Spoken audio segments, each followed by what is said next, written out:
ഇന്നത്തെ ഓർഡറിനുള്ള മാങ്ങകളാണിത്. സിന്ദൂരം,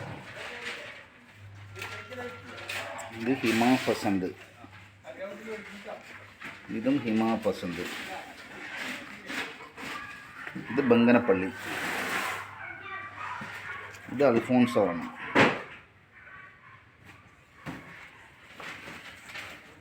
ചക്കരക്കുട്ടി, ഇത് ഗുദാദത്ത് എന്ന് പറഞ്ഞ മാങ്ങയാണ്. സ്വല്പം പുളി ഉണ്ടാവും, പക്ഷെ നല്ല ടേസ്റ്റാണ്. ചക്കരക്കുട്ടിയാണ്. കാലാപ്പാടി, ഇത് പാക്കിംഗ് ആണ്. ഇന്ന് നമ്മൾ ഈ പാക്ക് ചെയ്ത് അയക്കുകയാണ്. ഒരു ലോട്ട് നമ്മൾ അയച്ചു, ഇനിയൊരു ലോട്ടും കൂടെ അയക്കാനുണ്ട്. അത് പാക്കിംഗ് നടന്നുകൊണ്ടിരിക്കുകയാണ്. ഓക്കെ, നമ്മളിങ്ങനെയാണ് പാക്ക് ചെയ്ത് അയക്കുക ഈ ബോക്സിൽ.